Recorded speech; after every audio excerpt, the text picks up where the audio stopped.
Eu quero então, esta manhã, convidar os irmãos a refletirmos na palavra de Deus. Ao que eu começo esta pregação apenas com uma nota de observação. E começo com uma nota de observação porque a maioria dos irmãos, obviamente, já estão acostumados. Aqui no púlpito desta igreja, nós temos sempre uma pregação expositiva, uma pregação progressiva de um texto bíblico. E a partir, então, é assim que nós temos feito nos últimos anos e é assim que nós cremos que é a melhor forma e a forma mais segura de nos mantermos fiéis àquilo que o Senhor deseja que seja pregado aqui a partir deste púlpito. Mas hoje, então, eu quero pedir a estes irmãos que se segurem até o final. Ok? Neste dia de hoje, porque obviamente hoje será um bocadinho diferente do que os irmãos estão acostumados, mas então eu peço que os irmãos sejam pacientes e que se segurem até o final, porque certamente não sairão decepcionados com a palavra que será trazida hoje. E por isso, e começo com esta nota, porque hoje a pregação, como já disse, vai ser um bocadinho diferente. Porque o meu objetivo esta manhã será ajudar os irmãos a terem uma perspectiva essencialmente prática da vida cristã. E ao mesmo tempo ajudá-los a saber do que se trata a vida cristã. E ao mesmo tempo não apenas alertar os irmãos, mas que os irmãos também saibam e tenham ferramentas para alertar outros irmãos, eventualmente de outras igrejas, que talvez estejam a viver a vida cristã como quem está ainda a dormir. E por isso que esta manhã eu lhes vou apresentar 3 simples passos para ter o melhor ano de suas vidas. E, novamente, os irmãos que estão acostumados com as pregações cá na igreja, só ouvirem uma chamada como esta, não é? Um título de uma reflexão bíblica como esta, já se calhar estranham um bocadinho, porque, olha, o pastor não é muito disto, nós não somos muito disto. Mas os irmãos vão perceber rapidamente o porquê. E eu quero começar, então, nesta introdução, a chamar os irmãos a pensarem um bocadinho sobre a vida mais relevante, a vida mais significativa, a vida mais completa que já existiu. Porque os irmãos certamente vão concordar comigo de que esta vida foi a vida de Jesus. De que ninguém viveu uma vida tão importante, tão relevante, tão cheia de significado, de sentido, quanto Jesus. E então lembrar aqui alguns pontos, rapidamente, da vida de Jesus. De que Jesus, em sua vida, Jesus não nasceu em uma família rica. Jesus não nasceu em uma família de posses. Jesus não nasceu em uma família poderosa. E Jesus não era ele mesmo também poderoso, influente nesse sentido. Jesus não vivia em um grande centro. É como se em nossos tempos, não é? Nós fôssemos, e às vezes nós conversamos, alguns irmãos que nasceram em alguma vila, e os irmãos dizem, mas eu nasci em tal vila, é uma vila muito pequenina, como se fosse menos importante. E Jesus nasce em um sítio onde as pessoas até diriam, Belém, e tu, Belém, Efrata, de ti virá alguma coisa de significante. Era uma vila pequena, uma vila menor, uma vila sem importância. Portanto, Jesus não vivia em um grande centro ou uma cidade importante ou relevante. O seu pai, ele não era um sacerdote ou um líder na sinagoga, antes era um trabalhador braçal. Era um trabalhador que o seu trabalho, imaginem aquela altura principalmente, e o seu pai era um carpinteiro, portanto, não era só o seu trabalho, não era como hoje em dia, não é? Entra ali no site, na internet, faz o pedido, e então vem o senhor das entregas e entrega a madeira já toda laminada, toda pronta para simplesmente trabalhar. Ele tinha que sair, viajar e olha, os irmãos quando tiverem oportunidade, como estiveram aqui agora recentemente o pastor Augusto e a irmã Laura, podem conversar com o pastor Augusto, porque o pastor Augusto aqui há muitos anos, já bastante anos atrás, ele era o responsável no Brasil por uma divisão, vamos dizer assim, dentro da Convenção Batista Brasileira, que era a JUERP Capelas e Móveis, que tinha como função exatamente fazer móveis, mobiliário para a igreja, como os irmãos bem devem imaginar. Por exemplo, em Portugal, nós não temos tantas igrejas assim e, portanto, comprar mobiliário para a igreja é difícil. Não há muita disponibilidade, não é qualquer um que faz, não é qualquer um que sabe fazer ou que vai fazer bem. Com certeza, qualquer empresa que pedires para fazer, vão dizer que não, fazemos, com certeza. Mas não tem aquele know-how, não tem aquele conhecimento específico. E quantas vezes eu já ouvi histórias, não é? De que a Andressa, podem perguntar a ela vai confirmar, de que o seu pai às vezes saía e ia viajar. E agora os irmãos imaginem, estamos a falar de Brasil. Eles viviam na região sudeste, no Rio de Janeiro. E ele ia viajar para comprar, negociar e trazer madeira da região norte do Brasil. Portanto, eram dias de viagem só para chegar. Depois negociar, comprar, carregar e depois dias de viagem para voltar. Portanto, uma simples compra, olha, estamos com um estoque de madeira baixo, preciso ir comprar madeira. Está bem, então tem que ter umas 2 semanas de antecedência, que era para poder viajar e dar tempo de ir e voltar. E carregar, e quantas vezes ajudou a carregar e descarregar o caminhão. E aquilo eram as toras cruas, e depois tinha que preparar, laminar. Por que eu estou a dizer isto? Porque este era o trabalho, só que na altura do pastor Augusto já era um bocadinho mais fácil, já havia caminhão. Na altura do pai de Jesus, não. Eram burricos e charretes, e agora imaginem carregar uma tora de madeira numa charrete com aquelas rodas que não eram, com aquelas estradas que não eram tão boas, e o trabalho e a demora e o processo que era, muitas vezes a levarem nos lombos, porque era mais rápido, era mais prático do que tentar meter aquilo numa carroça. Um trabalhador braçal, bruto, não é? Considerado um homem, se calhar, mais campônio, como diríamos aqui. Este era o pai de Jesus. E a verdade é que nós vemos que mesmo desde o começo do seu ministério, Jesus começa a sofrer perseguição. As pessoas falam, hoje não é muito comum ouvirmos falarem e pessoas a reclamarem, principalmente pessoas públicas na internet, a reclamarem dos cancelamentos. Estão a cancelar-me. Jesus não estava a ser cancelado. Jesus queriam matar. Logo no começo do seu ministério, levam Jesus até a beira de um monte para o lançar lá de cima. Este era o plano que tinham. Jesus passa pelo meio da multidão, mas o plano daqueles que ali o levaram era o lançar lá de cima. Ele não apenas era alguém cancelado, era alguém que as pessoas, novamente, como já falamos aqui outras vezes, não conseguiam estar indiferentes a Jesus e que, portanto, ou as pessoas o amavam, não é odiavam, ou o queriam matar. Ou as pessoas o queriam seguir, ou as pessoas o queriam matar. Menos eram os que os queriam seguir. Portanto, mais eram aqueles que o queriam matar. Jesus não se casou. Jesus não teve filhos. Jesus não tinha posses. Quando ele é perguntado por um dos seus seguidores, não é? Um daqueles que o vê à beira do caminho, dizer: Senhor, eu quero ir onde o Senhor vai. Eu quero estar onde o Senhor estará. E ele diz: olha, o Filho do Homem não tem onde reclinar a cabeça. Ele não tinha casa, ele não tinha sequer um travesseiro.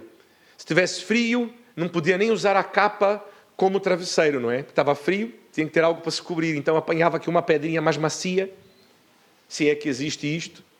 Uma pedra mais lisa, se calhar, é a melhor característica que podia haver para fazer travesseiro, porque a sua capa estava a cobrir do frio. Num dia mais quente, olha, tinha sorte, enrolava ali a capa e a capa podia lhe servir de travesseiro.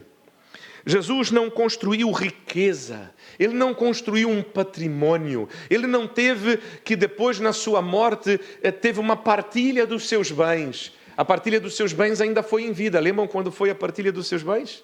Quando aqueles soldados que tiraram a sua capa lançaram sorte sobre quem ficaria com a sua capa. Essa foi a partilha de bens de Jesus. O que ele tinha era aquilo que vestia.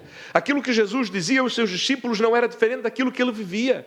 O que ele tinha era aquilo que ele podia carregar em uma viagem, aquilo que ele podia levar. Ele não tinha, se calhar, 2 capas. Se calhar Jesus só tinha uma.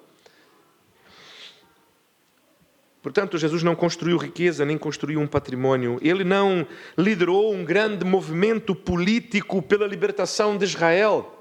E a prova que nós temos disto, muito simples, é que quando Pilatos está diante do povo e pergunta ao povo: Cristo ou Barrabás? O que é que o povo diz? Barrabás. E nós ficamos às vezes um bocado impressionados com isso, a pensar, mas como é que pode, não é? Como é que pode então o povo dizer Barrabás? Bom, nós temos aqui duas circunstâncias. A primeira é que Jesus estava preso. E aqueles que o seguiam não eram essas pessoas que tinham este ímpeto, porque não era isto que Jesus pregava. Eram pessoas, se calhar, mais humildes, não conflituosas, que simplesmente ao verem Jesus ser preso, deram um passo atrás. E nós sabemos que assim o foi, sabemos que foi assim até com os seus apóstolos, aqueles que eram mais próximos dele. Enquanto Barrabás não, era um líder político que causava distúrbios, que trazia pessoas com ele, que vamos, é isto mesmo, nós temos que romper com este sistema político. E que, portanto, quando Pilatos pergunta, Cristo ou Barrabás, eu imagino os seguidores de Jesus um bocado, Cristo. O que é que disseste? Não disse nada. Eu disse, sim. Com medo, se calhar, de serem presos também. Enquanto os seguidores de Barrabás, não. Bradavam, Barrabás, solta Barrabás.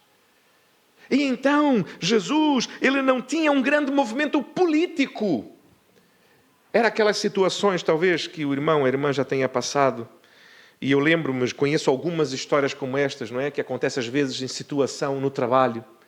Quando um grupo de empregados se reúne ali à hora do almoço, vão almoçar juntos, os colegas trabalham há muitos anos, e todos falam da sua insatisfação, porque agora é 2025 e o patrão devia ter, se calhar, dado um aumentozinho para todos, não é? As coisas não estão mal, a economia está a melhorar, nós temos visto que temos mais clientes, as vendas melhoraram, os serviços subiram de valor e, portanto, o nosso patrão devia dar um aumentozinho. Mas ninguém tem a coragem de falar, então tu dizes, olha, eu vou dizer ao patrão que nós estamos insatisfeitos e que ele deveria nos dar um aumento. Está bem, malta? E todos dizem, claro, olha, obrigado, és o maior, és a maior.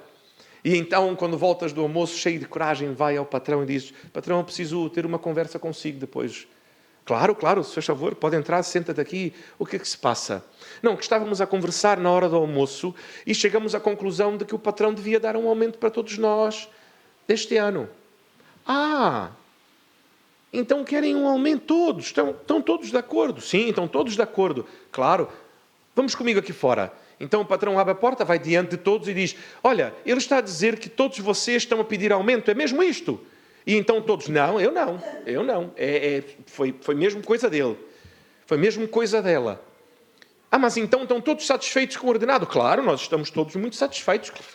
Claro, como não? O patrão tão bom como assim, estamos muito felizes. E então, de repente, te vês sozinho. Espera, mas estávamos ali a falar agora, estavam todos insatisfeitos, estavam todos a dizer que o patrão devia dar um aumento, e agora quando eu tenho a coragem de tomar a frente e dizer aquilo que todos gostavam de dizer, depois todos me deixam sozinho, todos abandonam-me. E se calhar é um bocado isto, e é isto que aconteceu com Jesus, nós sabemos. Haviam 5.000 homens a seguirem Jesus no deserto. Eles certamente foram a Jerusalém, porque nós sabemos é a altura da Páscoa. E foram com suas esposas, foram com seus filhos. Imaginem que grande grito esta multidão de mais de 10.000 vozes podia dizer, Cristo ou Barrabás? Cristo, soltem a Jesus.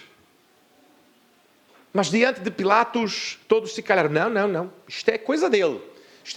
Eu vim para a Páscoa. Não, mas estavas a seguir Jesus. Não, eu não estava a seguir, eu estava atrás dele na viagem. Mas eu estava a vir, era para a Páscoa. Não sou seguidor dele, coisa nenhuma. Tá? Confundiste, interpretaste mal. Abandonado, deixado sozinho. E, portanto, Jesus não reinou. Ele, quando chega em Jerusalém, ele não é instituído como rei. Jesus não foi sacerdote, muito menos um sumo sacerdote. Ele não foi sequer líder na sua sinagoga em Belém. Ou depois em Cafarnaum, onde foi viver. Nós concluímos então, nesta breve introdução, que a vida mais relevante já vivida foi sem dinheiro, sem poder, sem fama, no sentido de uma boa fama, certamente, conhecido o seu nome, certamente o era, mas não tinha uma boa fama, e sem um relacionamento amoroso, sem um casamento, sem filhos. Mas aqui então se baseou a vida de Jesus. Porque certamente quando eu falei agora há pouco, o título, não é, desta pregação, 3 passos para ter o melhor ano da sua vida. Talvez tenha pensado, bom, então o pastor agora, apesar de nunca ter ouvido o pastor pregar assim, vai nos dar aquelas chaves, não é? Vai nos dar aqueles 3 simples passos que nós vamos dar e que a minha vida agora vai resolver. E cada um talvez tenha pensado naquela área da vida que gostava de resolver. Talvez mais poder, talvez mais dinheiro, talvez mais fama, talvez uma família, aqueles que ainda não têm, talvez a família mais ajustada, aqueles que já têm, talvez mais filhos, aqueles que não têm, talvez filhos mais obedientes, aqueles que já têm. Não interessa o que veio na tua mente, mas certamente sabes e consegues pensar. E quando eu disse 3 passos para ter o melhor ano da tua vida, talvez já te pensaste em grande. A chegar lá em dezembro, no final do ano, em grande. E já conseguiste vislumbrar e poder dizer, pastor, realmente este ano foi sensacional. Aqueles 3 passos que o pastor ensinou logo ali no primeiro domingo funcionaram e realmente a minha vida agora está um espetáculo. Mas aqui eu peço desculpa, meus irmãos. Eu peço apenas uma breve desculpa aos irmãos. Para abrir o livro mais importante de toda a história da humanidade e apresentar o que ele nos ensina, que é importante e relevante para a sua vida hoje. E peço desculpas por não apresentar o autor mais da moda, não é? Aquele que se calhar quando vamos ali à livraria, à FNAC ou à Bertrand, os livros estão logo à porta, não é? E que estão nas listas dos livros mais lidos, ou se calhar alguma lista que já tenha visto os livros que deves ler em 2025 para ter uma vida em grande. Desculpe não citar estes autores e talvez também não citar nenhum palestrante que seja da vossa predileção, que tenha esta ou aquela opinião sobre como viver bem a vida, aproveitar melhor a vida ou o que é ter uma vida boa. Peço perdão. Vamos apenas ler a Bíblia, está bem? Peço desculpas. Porque em João, capítulo 4, no verso 34, e aqueles que puderem abrir as suas Bíblias, estão convidados a fazê-lo e acompanhar. Jesus, em João, capítulo 4, verso 34, vai dizer, disse-lhe Jesus, a minha comida consiste em fazer a vontade daquele que me enviou e realizar a sua obra. Jesus, ele não tinha poder, fama, dinheiro, família. Mas então nós podemos nos perguntar, mas que vida maravilhosa é esta então que Jesus viveu, se ele não tinha nada daquilo que nós aspiramos ou pensamos quando pensamos em uma vida em grande? Era uma vida onde a sua comida e a sua bebida, as suas posses, o seu poder, a sua boa fama era com o Pai. A sua influência era nos céus. A sua riqueza estava escondida no Senhor e na eternidade, onde a traça não corrói. A sua bebida e a sua comida era fazer a vontade daquele que o enviou e realizar a sua obra. Mas pastor, mas isto então é muito difícil, porque afinal, como que eu posso saber qual a vontade de Deus? Como que eu posso saber então o que fazer, o como viver? Ao que novamente voltamos a este velho livro, Salmo de número 1, que muitas vezes já falamos e citamos e relembramos em nossa igreja. Bem-aventurado o homem que não anda no conselho dos ímpios. Não anda no conselho de ímpios. Conselho de ímpios é aquele conselho daqueles que não são da fé. É isto mesmo. Mas pastor, como assim? Eu preciso tomar uma decisão na minha empresa e, portanto, eu contratei uma consultoria. Ele é crente? Não, então não ouça o que tem a dizer. Mas pastor, ele é o maior especialista na minha área. Azar, tenho pena. Prega Jesus. Se ele receber a Jesus, estudar a Bíblia, manda, volta daqui a 1 ano, depois de ler a Bíblia toda, ser discipulado, caminhar com o Senhor e então me dá conselhos de como gerir o meu negócio. Me dá conselhos de como gerir a minha vida. Me diz o que eu devo fazer ou não, o que está certo ou não, o que precisa ser mudado ou não, quais devem ser os meus valores ou não.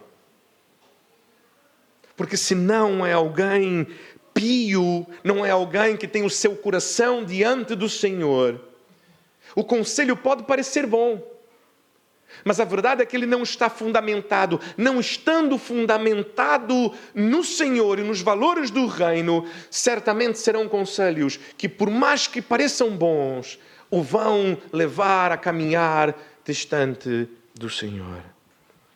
Não se detenha no caminho dos pecadores.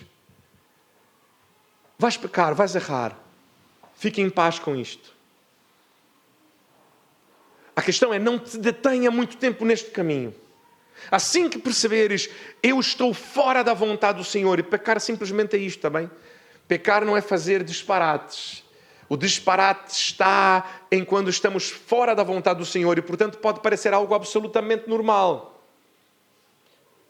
Mas o disparate é estar fora da vontade do Senhor.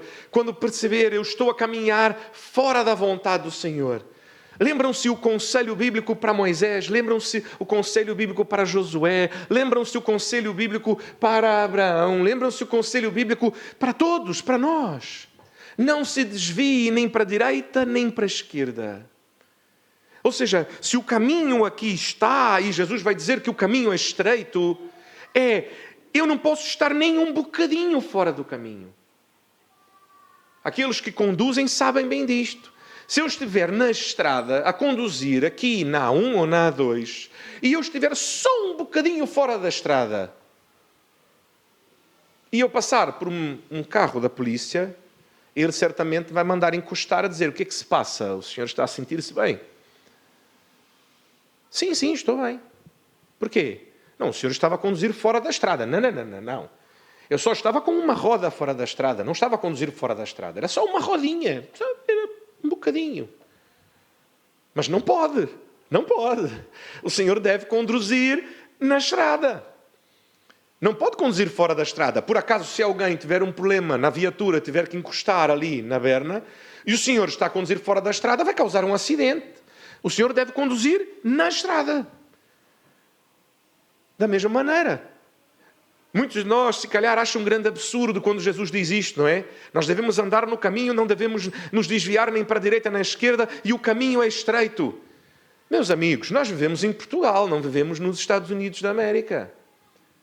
Por que é que eu estou a dizer isto? Nos Estados Unidos da América, não sei se os irmãos já tiveram a oportunidade de conversar com alguém que venha de lá. Se alguma vez tiver a oportunidade, lembre-se de fazer esta pergunta. Uma pergunta muito simples. O que achaste das ruas de Portugal? E eles vão dizer: mas isto é uma loucura, não sei como é que conseguem conduzir. Eu, às vezes, tem dias que vou levar a Andressa na faculdade e nós apanhamos ali, vamos por dentro, não é? Ali da Casa Pastoral, é ao pé da Câmara Municipal, cá em baixo, e depois vamos ali por aquela parte mais histórica, aquela parte mais antiga da cidade. E há pessoas que conseguem, em uma rua, em que na América seria uma rua para passar um carro, há uma série de viaturas paradas à esquerda e ainda passa um outro carro na direita. E os espelhos quase que se tocam. Às vezes até mesmo, e os irmãos sabem disto, às vezes é preciso parar o carro, parar a viatura, abrir os vidros, para não destruir a propriedade do outro, não é? Fechamos o espelhinho do outro para ajudar ele a não perder o espelhinho, que já devia estar fechado, senão se calhar já perdia. E nós ajudamos o nosso coleguinha que parou a viatura ali, fechamos o espelhinho dele para não arrancar o espelho dele fora também, nem o nosso. Porque é quase que já não dá para passar. E nós não reclamamos tanto assim, não é? Já estamos acostumados a isto, o caminho é aquele, olha, se não dou a volta ali, vou por um caminho. Mas nós, quando falamos de Jesus, dizemos: mas que disparate, Jesus a dizer que o caminho é estreito. Aí não me dá jeito. Mas se nós temos que ir a um lado onde precisamos passar neste caminho, nenhum de nós para e começa a gritar na rua. Se o fizer, vai ser tido como louco. Agora, se conversarem com alguém, e se calhar alguém que vem de fora parar, vai dizer: não, mas ali não, nesta rua não dá para passar. Não dá, não consegue passar. E aí de repente vem um autocarro. E a pessoa diz: mas não dá para passar uma viatura. E vai lá o condutor do autocarro e passa com o autocarro ali naquele sítio. E a pessoa fica até um bocado envergonhada, não é? A dizer, olha, se calhar realmente eu podia ter seguido aqui, deixa-me lá tentar. E eles ficam impressionados, como nossas ruas são estreitas. E não são nossas ruas. Converse com eles sobre a A1. A largura das faixas de rolagem na Europa são mais estreitas. Na América são muito mais largas. É só os irmãos olharem, e os irmãos já devem ter visto, se calhar em algum filme, que existem estas casas móveis. E eles muitas vezes metem estas casas móveis num caminhão e levam pela estrada. É só pensar isto. Uma estrada absolutamente normal, não é uma A qualquer coisa. Uma estrada absolutamente normal. E às vezes, mesmo uma casa desta, cabe em uma faixa de rolagem. Não precisa nem ocupar duas. De tão largas que são as faixas de rolagem na América. Mas nós devemos andar dentro da faixa de rolagem. Somos convidados a andar dentro. E quando estamos numa rota errada, devemos rapidamente nos pôr de volta no caminho. Nós às vezes vamos andar num caminho que não é exatamente o caminho que deveríamos andar. Mas quando percebermos, não se detenha no caminho dos pecadores e nem se assente na roda dos escarnecedores. Ou seja, que o teu prazer, que o teu coração, que o teu hobby, que o teu passatempo seja sentar com os amigos para tomar uns copos e falar mal dos outros, não é? O pastor não tem dom de profecia e também não acredita neste tipo de coisa desta maneira, está bem? Então pode ficar em paz, não estou a me referir a ninguém específico cá.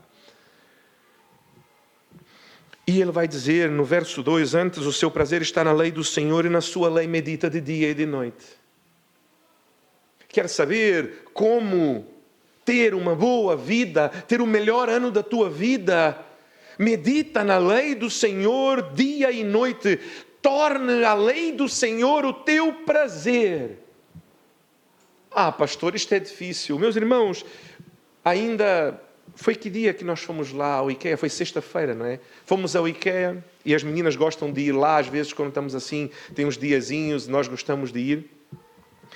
E na volta, a Laura vira-se para mim e diz assim, porque na ida eu disse, então vamos agora ouvir um bocadinho da Bíblia. E agora imaginem uma criança com 7 anos. O irmão, a irmã já ia pensar se calhar, por que eu paguei boleia com o pastor? O pastor quer ouvir a Bíblia agora no carro, até no carro. Estamos aí para o IKEA, mete lá uma musiquinha e mete baixinho que é para não incomodar, não é? Agora vai querer ouvir a Bíblia no carro. Fogo. Devia ter pego boleia com outro irmão da igreja. Aquele que nem parece tão crente assim. E então, quando estávamos a ir, ouvimos ali 2, 3 capítulos de Gênesis.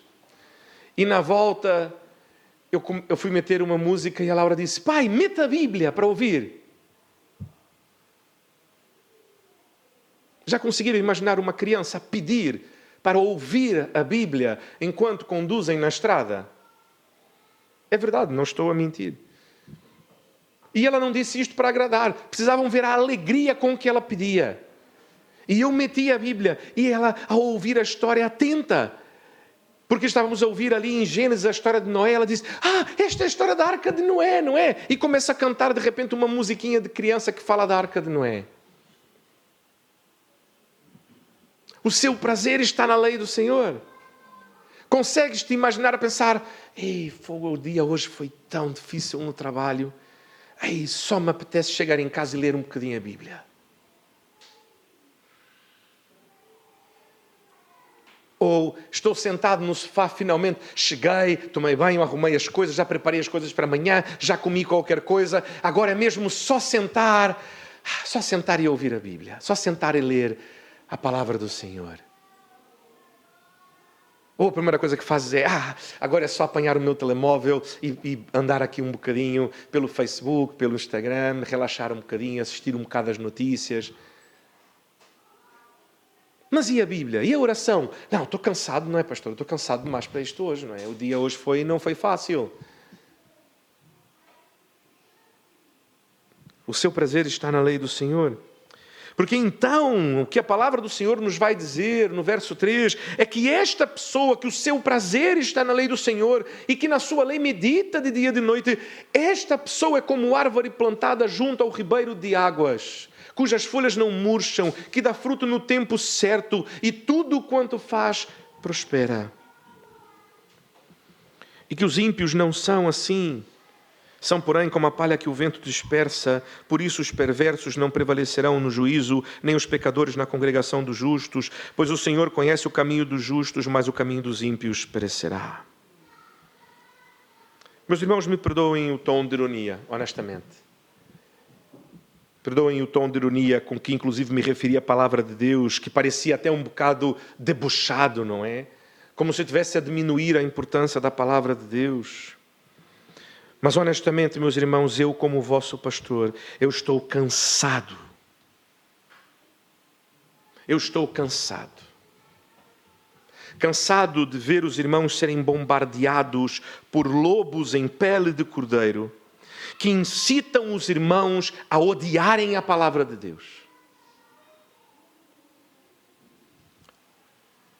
Pastor, mas odiarem a palavra de Deus, isto é pesado, eu não tenho nenhum amigo assim, muito menos um amigo, pronto, lobo em pele de cordeiro. O pastor provavelmente está a falar de pessoas que se dizem crentes, não é? Não está a falar do não crente.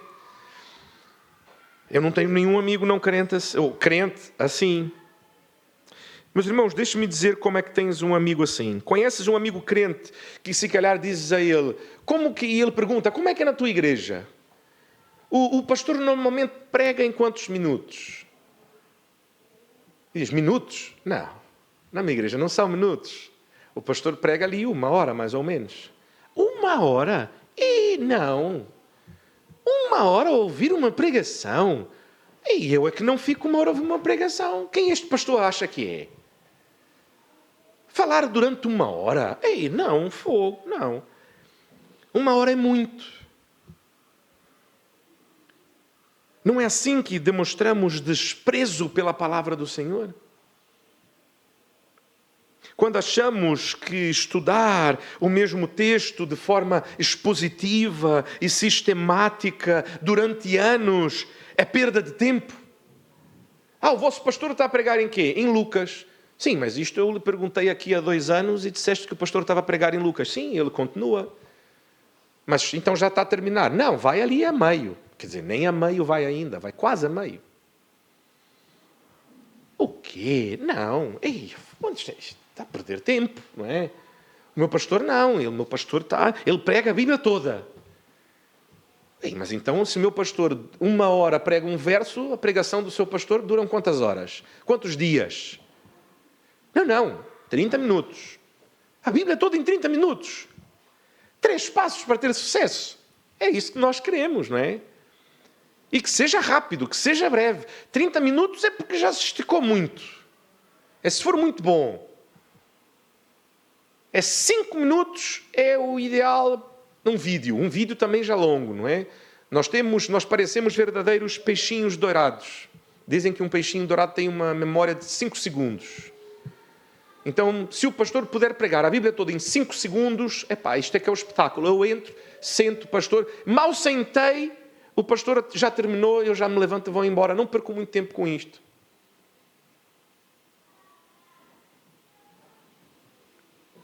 Não é assim que desprezamos a palavra do Senhor? Quando o que nós queremos é uma pregação, que a agenda da pregação não seja a palavra do Senhor, mas seja as nossas vontadinhas. Ou seja, as respostas para as nossas inquietudes e as nossas ansiedades. Mas então o vosso pastor está a pregar em Lucas há tanto tempo e ele não fala como ser um melhor pai. Sim, ele fala, claro, porque em Lucas, se aprenderes com Jesus a ser um bom servo de Jesus e seguir Jesus, vais ser um bom pai. Não estou a falar disto. É uma pregação. 5 passos para ser um melhor pai. O vosso pastor não prega assim? Não, porque na Bíblia não há nenhum lugar onde diga 5 passos para... Porque se tivesse, ele o faria. Mas como não há, ele não faz. Porque a agenda da pregação é a palavra do Senhor, não o nosso coração, a nossa ansiedade, nossas inquietações. Meus irmãos, por que as igrejas se tornaram no que se tornaram, onde a pregação do Evangelho bíblica expositiva está quase extinta? Porque as pessoas querem fórmulas. Querem perceber isto melhor?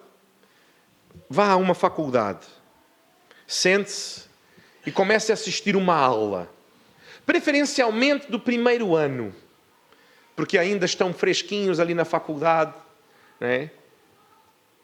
O professor começa a ensinar, começa a aula, e ido ali o final do primeiro tempo de aula, 50 minutos, se calhar um aluno levanta a mão e pergunta: mas professor, isto serve para quê? Já ouviram esta pergunta? Ou se calhar lembram ainda da época da escola, não é? As aulas de matemática, ou as aulas de biologia. Mas eu não vou para a área das médicas, não vou para a área da biologia. Para que é que eu preciso saber disto? Não preciso saber disto para nada. Eu não vou para a área da matemática. Para que é que eu preciso saber disto? Não preciso saber disto para nada. Eu não vou para a área de humanidades. Eu não preciso saber escrever, não é? Isto é bobagem. Eu vou ser engenheiro. Para que é que eu preciso saber ler e escrever? Não preciso. As pessoas querem fórmulas. Sabe porquê? Elas não querem ter o trabalho de pensar e de serem responsáveis pelas suas próprias ações. Meus irmãos, desde o princípio é que nós somos excelentes em transferir a nossa responsabilidade para o outro. A culpa foi da mulher que tu me deste. Não, a culpa foi da serpente que estava aqui pelo jardim.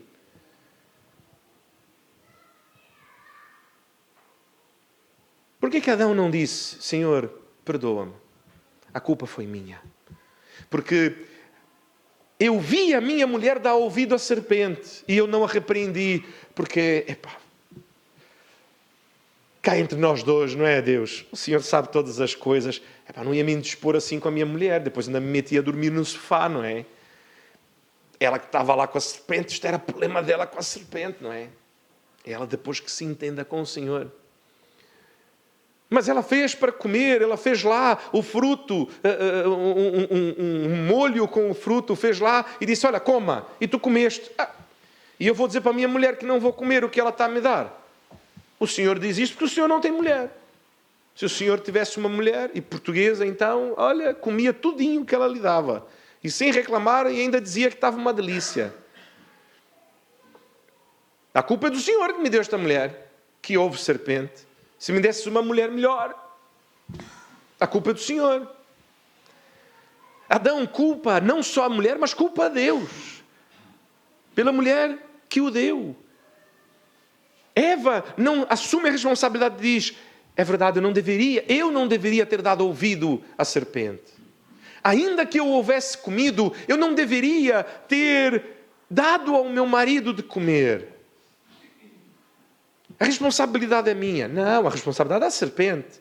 Foi o Senhor que fez todo o jardim, o Senhor que fez a serpente, o Senhor que meteu a serpente ali. A culpa não é minha. A culpa é da serpente e do Senhor. Quantas vezes culpamos a Deus, não é? Senhor, por que é que o Senhor está assim comigo? Meus irmãos, quantas vezes já ouviram isto? Quantas vezes já viram e ouviram e os irmãos mesmo se calhar já disseram? Talvez não verbalmente, talvez não de forma alta, não é para que ninguém ouvisse, porque tiveram ao menos vergonha. Mas que no vosso coração, o vosso sentimento era: oh Deus, por que é que andas a fazer assim comigo? Eu nem sou tão mal assim. Há irmãos piores que eu na igreja e o Senhor tem até os ajudado mais do que a mim.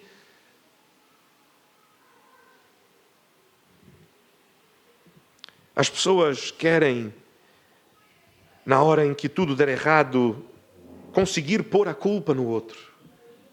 Não, eu só fiz o que o pastor estava a dizer. O pastor disse 3 passos para ter o ano da minha vida. Quando eu chego no final do ano e digo: ei, mas que ano miserável. Culpa do pastor. Eu fiz tudo o que o pastor disse e o meu ano não foi maravilhoso. A culpa é dele. Eu vou mudar de igreja, que eu percebi isto. Agora para o ano eu vou mudar de igreja, porque mudar de igreja é que vai fazer a minha vida melhorar. Vou para aquela outra onde o pastor diz que se eu der o meu dízimo, a minha vida, vou ganhar mais dinheiro. Pronto, se calhar é um bom investimento, não é? Como a bolsa de valores. Eu meto lá 10, recebo 100. Vou para aquela igreja. Parece um bom negócio, não é? Ninguém está a dar assim 1000% de ganho. Oi. Mete 10 euros, recebe 100. Se calhar a próxima vez eu já meto 100. Quem sabe vem lá 1.000, 10.000. E começo e vou aumentar. A fazer negócios com Deus, com sua palavra e com a igreja. Porque aí vai resolver. O problema não sou eu, o problema pronto. A culpa é do outro que me disse para fazer assim. As pessoas querem deuses que caibam, que respondam às suas necessidades, que lhes digam o que fazer, cada pequeno detalhe, porque não querem ser elas responsáveis. Pastor, então agora eu tenho que ter prazer em ler a Bíblia. Então, se calhar até é melhor mudar de religião, não é? Uma religião que tem um livro mais pequeninozinho, mais fácil. Ou então que eu nem preciso ler. Basta ficar sentado, a olhar para o nada, cruzar os dedinhos e ficar fazendo pronto. Aí resolve. Não precisa ler nada, não precisa saber nada. Pelo contrário, até dizem, esvazia sua mente. O vosso problema é exatamente este. A vossa mente já está muito vazia. Muito cheia de vocês mesmos, dos seus pensamentozinhos. E muito vazia da palavra do Senhor. Não devemos esvaziar mente coisa nenhuma. Devemos encher a nossa mente, o nosso coração da palavra de Deus. Querem algo simples, algo breve. Novamente, talvez, 3 passos. Simples, breve, fácil, consigo lembrar, consigo sair daqui e dizer ali a alguém na esquina, olha, hoje o pastor ensinou algo muito simples, 3 passos para ter uma vida, ter o melhor ano da minha vida, e o primeiro passo é este, o segundo é este, o terceiro é este. Já está, agora vá lá, faça e terás o melhor ano da tua vida. E então os púlpitos se têm enchido de palestras de autoajuda, de no máximo 30 minutos, preferencialmente ali na casa dos 20. E afinal a palavra de Deus não é tão interessante. Tu não tens uma concentração tão grande e muito menos disciplinado o suficiente para ouvir uma pregação de 1 hora, não é? E então, demandam passos. Ok. E Jesus os dá. Lucas capítulo 9, verso 23 a 27, que nós lemos em nossa leitura devocional desta manhã. Jesus dizia a todos, se alguém quer vir após mim, a si mesmo se negue, dia a dia toma a cruz e segue-me. Passo 1. Se alguém quer vir após mim, toma a sua cruz, negue-se a si mesmo e segue-me. Este é o primeiro passo. Toma a sua cruz, negue-se a si mesmo e siga Jesus. Primeiro passo para ter o melhor ano da tua vida. O segundo passo, Jesus vai continuar. Pois quem quiser salvar a sua vida, perdê-la-á. Mas quem perder a vida por minha causa, este a salvará. Segundo passo, perca a sua vida por Jesus. Primeiro passo, toma a cruz, negue-se a si mesmo e siga Jesus. Segundo passo, perca a sua vida por Jesus. E vamos terminar este texto e vamos ler outro, 25. Porque afinal, e ele vai explicar então aqui o verso 25 e 26, porque aproveita o homem ganhar o mundo inteiro se vier a perder-se ou causar dano a si mesmo, porque qualquer que de mim e de minhas palavras se envergonhar, dele se envergonhará o Filho do Homem, quando vier em sua glória e na do Pai e dos santos anjos. Verdadeiramente vos digo que há aqui, dos que aqui estão, dos que se encontram, que de maneira nenhuma passarão pela morte até que vejam o reino de Deus.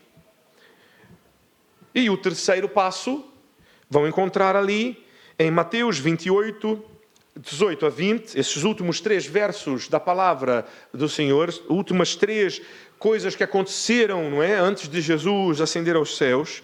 Jesus, aproximando-se, falou-lhes, dizendo, toda a autoridade me foi dada no céu e na terra, ide, portanto, e fazeis discípulos de todas as nações, batizando-os em nome do Pai, do Filho e do Espírito Santo, ensinando-os a guardar todas as coisas que vos tenho ordenado, e eis que estou convosco todos os dias até a consumação dos séculos.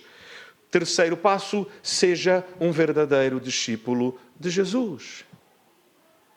Portanto, são 3 passos muito simples. Querem 3 passos? 3 passos simples. Toma a sua cruz, negue-se a si mesmo e siga a Jesus. Segundo passo, percam a sua vida por Jesus. Terceiro passo, sejam verdadeiros discípulos de Jesus. Pronto, já está. Tenham um bom domingo. Nos vemos no fim do ano. Olha, mas voltem com vidas espetaculares, se faz favor. Afinal, é muito simples. Mas pastor, e aí os irmãos podem, se calhar, pensar, mas pastor, o que é ser um verdadeiro discípulo de Jesus? Este último passo não foi tão claro, não é? E eu vou então lhes dar 3 passos novamente. 3 passos para ser um bom discípulo de Jesus, que Jesus diz neste texto que acabamos de ler. Porque ele vai dizer, e voltamos então a Mateus 28, 18 a 20. Jesus aproximando-se, falou-lhes, dizendo, toda a autoridade me foi dada no céu e da terra. 19. Ide, portanto, fazei discípulos de todas as nações. Primeiro passo para ser um bom discípulo de Jesus. E ele vai dizer o que é que tem que fazer. Batizando-os. Portanto, o primeiro passo para ser um bom discípulo de Jesus é ser batizado. Mas pastora, eu não percebi, mas o pastor mesmo diz, e nós acreditamos que o batismo, ele não tem nada a ver com a salvação. Não tem. Mas, o que significa o batismo, e já falamos sobre isto cá na igreja, e toda vez que nós temos batismos, falamos sobre isto, aqueles que participam das classes, nós ensinamos sobre o sentido do batismo. O batismo, ele é um testemunho público. O batismo é como o casamento. O casamento civil, ele de facto é um contrato que é assinado na presença de um juiz e lavrado em cartório, e isto tem toda uma implicação legal de propriedade, de partilha de bens. Mas o casamento na igreja, o que é? O casamento na igreja é só um testemunho público. É nós dizermos que nós queremos fazer isto e fazemos isto, não só diante dos homens, mas diante de Deus. Mas pastor, não é só diante de Deus? Não, porque senão os casamentos não teriam as pessoas, não é? O casamento seria só o casal e Deus. Mas não é. É com as pessoas presentes. Porque é um testemunho. E já falei isto para os irmãos, não é? O meu casamento da Andressa, nós nos casamos em um domingo à noite. E os irmãos dizem, mas um casamento domingo à noite? Eu nunca vi isto. E o nosso casamento foi um culto. Literalmente um culto. Porque a centralidade do casamento não é o casal. Porque senão, nós perdemos totalmente o sentido. Em um casamento, o que acontece, o que é um culto de casamento, é uma celebração onde nós exaltamos ao Senhor por sua bondade, por sua generosidade, porque Ele, em sua maravilhosa graça, nos permite nos casar e agora ter aquilo que a palavra nos diz, que não é bom que o homem ande só, e neste caso o homem quer dizer o homem e a mulher, mas que tenha alguém que lhe ajude, que caminhe consigo. E louvarmos ao Senhor, porque por sua graça, estes 2 irmãos que agora se casam na presença do Senhor, se tornam um, e pela graça do Senhor encontraram alguém para partilhar a caminhada da vida cristã, diante do Senhor, aos pés da cruz de Jesus, a negar-se a si mesmo, a tomar a cruz, não mais sozinho. A centralidade continua sendo o Senhor, a sua fidelidade, a sua graça. Assim também o batismo. Quer ser um verdadeiro discípulo de Jesus? Seja batizado. A segunda coisa, ele vai dizer, batizando-os em nome do Pai, do Filho e do Espírito Santo, verso 20, ensinando-os a guardar todas as coisas que vos tenho ordenado. O que é que eu preciso saber do que Jesus ordenou? O que é que eu preciso saber do que Jesus ordenou? Tudo. Ensinando-os a guardar o quê? Parte das coisas? Não. Ah, mas pastor, eu faço isto. Eu tenho a minha Bíblia bem guardadinha lá no fundo da gaveta. Não é este o sentido de guardar, não é, meus irmãos?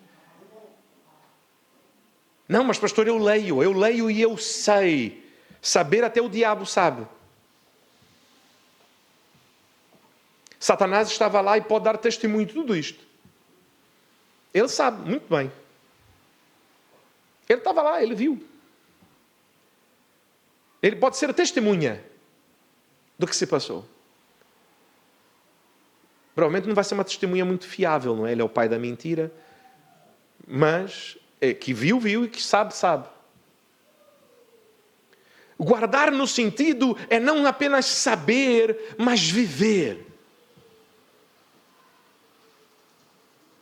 Não é só intelectualmente conhecer, ser capaz de reproduzir com palavras, mas viver. Pôr em prática. E não é parte. Ele vai dizer, guardar tudo. E então isto facilita o nosso terceiro passo, não é? Porque vão dizer, pastor, mas o pastor saltou no começo, porque ele está dizendo, portanto vão e façam discípulos. Pois, porque este é o último passo, não é? Vamos pôr as coisas na ordem. Primeiro eu sou batizado, depois eu aprendo a viver e a guardar tudo o que o Senhor ensinou, e a última coisa que o Senhor ensinou foi que eu deveria fazer discípulos. E os batizar, e os ensinar a viver e guardar tudo o que o Senhor ensinou.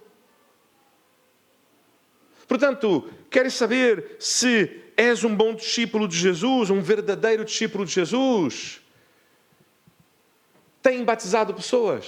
E aí o batizado aqui não é necessariamente o batizar na igreja, mas tem levado pessoas a confessarem publicamente a Jesus, a reconhecerem o senhorio de Jesus. Tens levado pessoas a se colocarem aos pés da cruz. Tens tu conduzido pessoas neste caminho?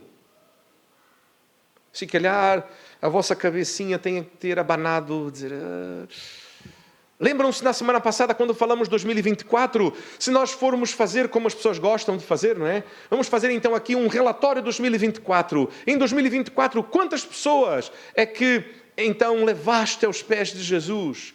Que confessaram a Jesus porque tu conversaste com elas, apresentaste o Evangelho de maneira que elas se rendessem verdadeiramente a Jesus e fossem transformadas pelo seu poder. Talvez as nossas contas deem zeros, não é? O segundo passo nosso papel não é simplesmente fazer convertidos. Não é fazer pessoas que digam, sim, olha, obrigado por me ter apresentado a Jesus. E nós dizemos, de nada, agora despacha-te. Não. Que bom que estás agora aqui, vamos andar juntos. É fazer discípulos. Significa ensiná-los a guardar. Meus irmãos, tens a autorização bíblica de te meteres na vida do outro. Olha que maravilha. Agora é um bocado constrangedor, não é? É constrangedor porque nesta hora estamos em público. Eu sei que os irmãos não assistem a estas coisas, mas os irmãos sabem muito bem. Cá em Portugal, assim como no Brasil, um dos programas de televisão mais famosos, e eu não vou citar um nome específico, eu vou dizer o tipo. Sabe qual é o tipo de programação mais popular? E não só na televisão, mas também nas mídias sociais. Cuidar da vida alheia. Eu vou chamar assim. Cuidar da vida alheia. Nas plataformas digitais são os daily vlogs, onde as pessoas expõem as suas vidas, o seu cotidiano, e quem assiste está a fazer o quê? Se não a cuidar da vida alheia. Os reality shows. O que é isto senão cuidar da vida alheia? Bom, era o tempo que as pessoas falavam, quando falávamos de comida era para comer, não é? Hoje as pessoas falam de comida para dizer, olha, viste o último Masterchef, viste aquele como cozinha. Ele não tem técnica nenhuma. Como se nós tivéssemos alguma ideia do que é que está a falar. Mas gostamos de falar da vida alheia, assistir a vida alheia. Deixa-me lhe dizer, tens autorização para cuidar da vida alheia.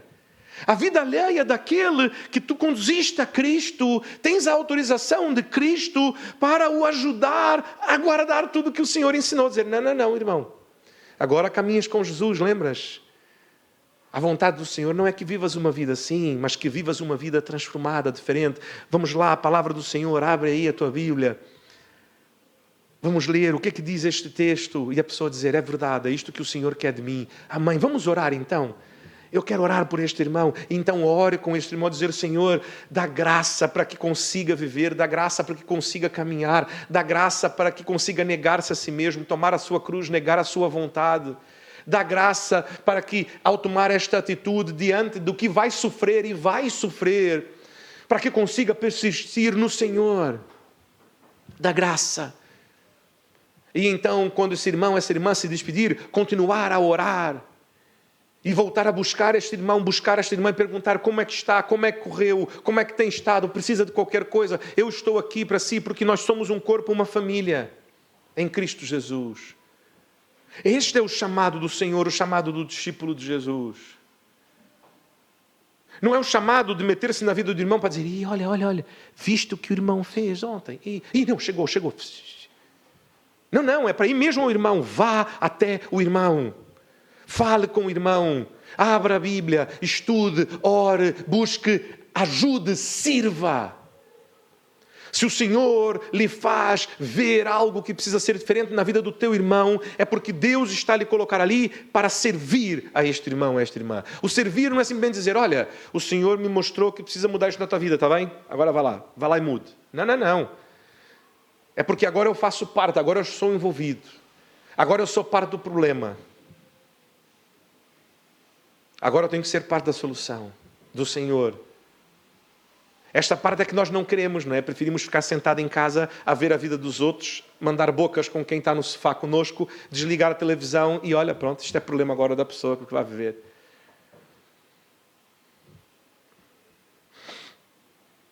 E no fim, ajudarmos esta pessoa a fazer o mesmo. A ela também conduzir pessoas a Jesus, caminhar também com estas pessoas e ensiná-las a caminharem e guardarem. Sabe quando vais saber que é um bom discípulo de Jesus? Não é quando leva as pessoas a Cristo. Não é quando ajuda estas pessoas a guardarem tudo o que Jesus ensinou. Vais saber que és um discípulo bem-sucedido quando os teus discípulos estiverem a conduzir pessoas a Jesus, a ensiná-las a guardar, e que os discípulos dos seus discípulos comecem a fazer discípulos.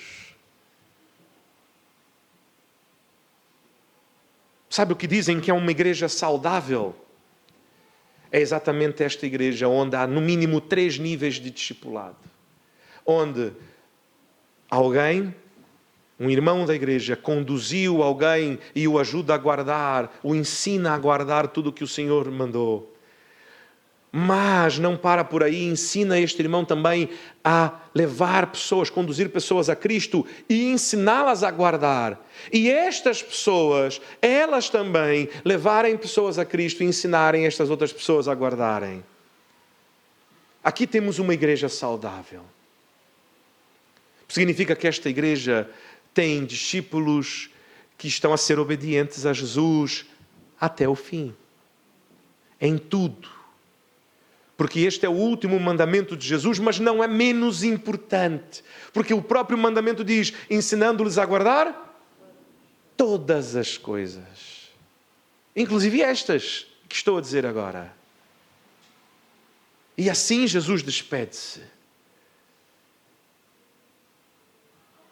Assim Jesus despede-se dos seus discípulos. Meus irmãos, deixem de ser observadores. Deixem de ser espectadores. Desculpem dizer esta palavra, mas deixem de ser ocupadores de espaço. No reino existem apenas 2 tipos de pessoas. Os que participam do reino, portanto, os servos, aqueles que servem a Jesus, e os espectadores. Estes últimos vão ficar do lado de fora. Lembram-se, nós lemos em Mateus 25, não estou a falar nada que os irmãos estejam desacostumados. Já está disponível online, aqueles que não viram podem assistir. É uma pregação bastante brevezinha, tem 1 hora e 5 minutos mais ou menos. Foi da semana passada. Mas lembrem-se, isto não tem a ver com salvação e não tem a ver com salvação por obras. Não é que sejamos salvos pelas obras, mas a verdade é que aquele que tem uma verdadeira fé em Jesus tem fruto. Quem não é movido a servir ao Senhor é porque ainda se calhar não tem a Jesus como seu Salvador e Senhor da sua vida. Antes, talvez seja apenas um espectador. Como Jesus tinha muitos. Muitos que o iam assistir, que o ouviam falar, mas que não eram discípulos de Jesus. E aqui um para nós terminarmos, talvez uma breve objeção que possas ter no teu coração enquanto eu falava. Porque talvez esteja a se sentir enganado ou enganada. A dizer, pastor, isto é um disparate esta vossa pregação. Porque me prometeste que ia me dar 3 passos simples para eu ter o melhor ano da minha vida. Os passos até que são simples, ok, eu percebi, é simples de perceber. Mas como é que eu vou ter o melhor ano da minha vida a fazer isto? Eu não vou ter aqui o melhor ano da minha vida a fazer isto. Eu vou ter, pronto, ok, vou ter um bom ano na igreja, mas o resto não. Meus irmãos, deixe-me lembrar que melhor é uma questão de perspectiva. E que a partir, efetivamente, de uma perspectiva limitada, temporal, desta vida, das riquezas deste mundo, certamente o seu ano não será grandes coisas. Se calhar será até um ano bastante mau. Mas Jesus, em Lucas 4, no deserto, tentado por Satanás, abriu mão das riquezas deste mundo para cumprir o que lhe estava proposto nesta vida. Para comprar para si gente de todo o povo, língua e nação, para toda a eternidade, separar para si um povo santo, separado, redimido, lavado, perdoado. Jesus não foi só bem-sucedido, como teve a melhor vida já vivida. E eu não sei se já pensaste nisto, mas a melhor vida já vivida não acabou pregada numa cruz, mas venceu quando a pedra rolou 3 dias depois. E provou que em Cristo o fim da vida não é o fim da linha, mas é apenas o começo da vida que realmente importa. Jesus viveu a melhor vida, porque a sua vida foi a mais significativa de toda a história, a mais importante, a mais completa, a mais rica, a mais qualquer coisa que possas imaginar. E como é a tua vida? Que vida é que queres ter? Porque se de facto, quando ouviste o pastor dizer 3 passos para ter o melhor ano da tua vida, pensaste, então o pastor agora vai me ensinar os segredos ali de Salomão, de como enriquecer. Não vou. Se descobrir, eu aviso. Mas também não descobri. E não é isto que importa. Se calhar o pastor descobriu o segredo para estar sempre feliz. Não, quem vai lhe dar isso é um psiquiatra e é um remedinho que vais ali à farmácia, compras, tomas todo dia, vais estar sempre feliz. O nome disto é drogas. Porque ninguém está sempre feliz. Nós lemos na palavra do Senhor quantas vezes o Espírito de Jesus está perturbado. Quantas vezes Jesus chora. Quantas vezes Jesus se compadece. Quantas vezes Jesus... Portanto, nem Jesus estava o tempo todo feliz. Isto não é normal. Quereres estar o tempo todo feliz já mostra que tem algo errado. Tem algo mal. Mas se quando e o que queres na tua vida é mais do que esta vida, mais é para a vida eterna, se o que queres é seguir aquilo que Jesus falou e não queres guardar tesouros neste mundo, mas queres guardar tesouros no céu, então faças como Jesus e siga estes 3 passos simples. Toma a sua cruz, negue-se a si mesmo e siga a Jesus. Perca a sua vida por Ele. E seja um verdadeiro discípulo. Um discípulo que conduz pessoas a Jesus. As ensina a guardar tudo o que o Senhor ensinou. E que envia para que essas pessoas façam o mesmo. E certamente terás o melhor ano da tua vida. E deixa-me fazer uma promessa ainda mais audaz. Não só terás o melhor ano da tua vida, como terás a melhor vida da tua vida. porque a tua vida estará a cumprir o propósito a que existe, que é glorificar ao Senhor e viver para Ele. Que o Senhor nos ajude a todos nós. Porque isto não tem a ver com números.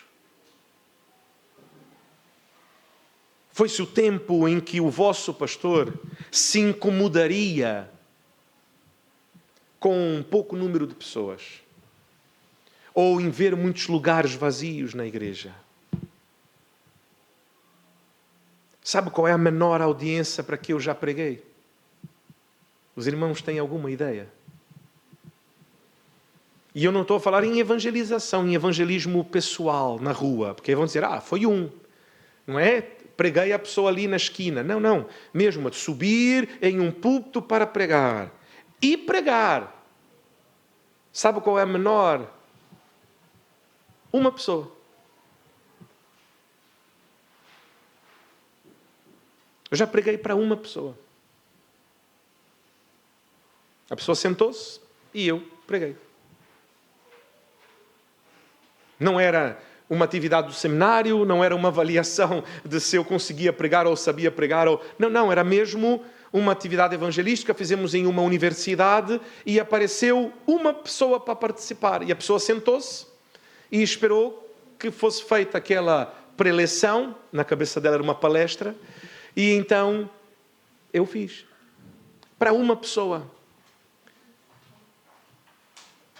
Sabe o que mais nos importa? Não é o número, mas é a qualidade. De que adianta ter uma igreja cheia?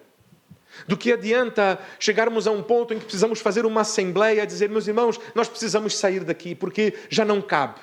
Nós já derrubamos esta parede, já metemos mais cadeiras, já arrancamos aqui o piano aqui da frente para meter mais bancos para este lado, já se calhar diminuímos aqui também a frente para poder meter mais cadeiras cá e ficou um espacinho pequeno, já temos mais de 100 irmãos aqui. Se calhar já temos 200, já temos 300, 400, 500 irmãos. E vamos construir um grande templo para 500 pessoas. Se o que estas pessoas estiverem a buscar e a viver não for isto que acabamos de dizer. Se forem apenas ocupadores de espaço. Se forem apenas espectadores do reino. A igreja não deve ser um lugar de espectadores do reino, apesar de que sempre teremos. Falamos sobre isto também na semana passada. Mas a igreja é o lugar dos servos do Senhor. E, portanto, que tenhamos 500 servos do Senhor. Mas que sejam 500 servos. Porque se entre os 500 forem 50 servos, eu prefiro ter uma igreja com 50 servos do que uma igreja com 500 espectadores. Porque as pessoas pelo menos não vão estar enganadas, a acharem que estão a caminho, quando a verdade é que não estão. Porque o caminho é preciso caminhar, não é só assistir. Podes assistir um vídeo hoje sobre a Austrália, mas nunca foste à Austrália. Se calhar vai ser capaz de dizer coisas sobre a Austrália que mais ninguém sabe. Dizer sítios onde visitar, o que comer, o que fazer, quanto é que custa. Mas nunca foste à Austrália. A vida cristã não é sobre ter informações, mas é sobre viver no reino e para o reino. Que Deus tenha misericórdia de nós e que nos ajude.